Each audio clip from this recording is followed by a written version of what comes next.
Frankfurt parliament कैसे Germany को unify करने के लिए एक मतलब कि कदम उठाया गया था। और जैसा कि नेपोलियन के टाइम में 300 एक तरह से यूनिट्स में जर्मनी डिवाइड था, लेकिन उसने क्या कर दिया, 39 स्टेट्स में इसको डिवाइड कर दिया था। ठीक है, और ये एक पॉलिटिकल एसोसिएशन है। ठीक है, आप अगर देख रहे हो पॉलिटिकल एसोसिएशन है, और जिनके जो मेंबर्स थे ये सब मिडिल क्लास के प्रोफेशनल्स थे। ठीक है, मिडिल क्लास इसका मतलब जो बहुत एजुकेटेड मतलब हो गए थे, और बिजनेसमैन, प्रॉस्परस, आर्टिशंस, ये सभी क्या थे, ये सभी एक साथ मिले और इन्होंने इनका जो ग्रुप था मतलब जो एसोसिएशन बनाया था, सिटी ऑफ फ्रैंकफर्ट में ये मिले। ठीक है, और इन्होंने डिसाइड किया कि अब एक जर्मन नेशनल असेंबली बनाई जाए। ठीक है, ये सभी चाह रहे थे कि जर्मनी एक तरह से पार्लियामेंट के अधीन आ जाए। ठीक है, मोनार्की सिस्टम ख़त्म हो जाए और एक तरह से मतलब जनता के हाथ में बहुत सारी पावर आ जाए।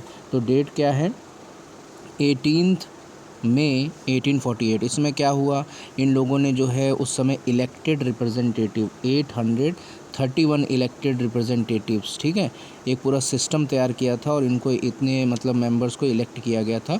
एक ये सभी एक प्रोसेशन मतलब जो मार्च कर रहे थे, मतलब जा रहे थे सारे लोग, मतलब कहाँ पर जा रहे थे, ये फ्रैंकफर्ट पार्लियामेंट में सारे लोग मिल कर के। ठीक है, जो कि फ्रैंकफर्ट पार्लियामेंट कहाँ पे मतलब इकट्ठा हुई है, कहाँ पे मिले ये लोग, तो चर्च ऑफ सेंट पॉल का जो चर्च था वहाँ पर ये सभी मिले। ठीक है, और इनके सारे मेंबर वहाँ पे जो रिप्रेजेंटेटिव्स थे वहाँ पर मिले। ठीक है, और एक कॉन्स्टिट्यूशन भी इन्होंने ड्राफ्ट किया, एक कॉन्स्टिट्यूशन भी बनाया।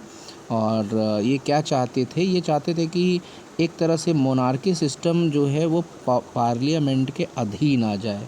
ठीक है, पार्लियामेंट के मतलब अधीनता में जो मोनार्की सिस्टम काम करे। ठीक है, व्हेन द डिप्यूटीज ऑफर्ड क्राउन, अब इन्होंने सारे जो रिप्रेजेंटेटिव से इन्होंने मिल करके जो वहाँ का जो मतलब जो राजा था, फ्रेडरिक विलियम फोर्थ, जो किंग ऑफ प्रूशिया। ठीक है, क्योंकि उस समय अगर आपको पता है तो जर्मनी के दो पावरफुल एक स्टेट्स थे, एक प्रूशिया था और एक ऑस्ट्रिया था।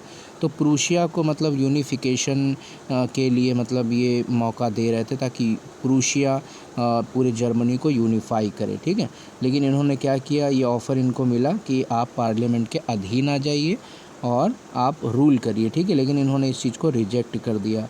ठीक है, इनको हो सकता है मतलब पता समझ में आ रहा हो कि अब पार्लियामेंट के अधीन रहना पड़ेगा हमें, बहुत सारी पावर इनकी हो सकता है ख़त्म हो जाए, उस वजह से इन्होंने रिजेक्ट कर दिया। और अदर मोनार्क्स थे उस समय के आसपास के पूरे यूरोप में, तो अधिकतर क्या थे, मोनार्की सिस्टम थी, अपोज़ किया, इस इलेक्टेड असेंबली का अपोज़ किया सब ने मिल कर के।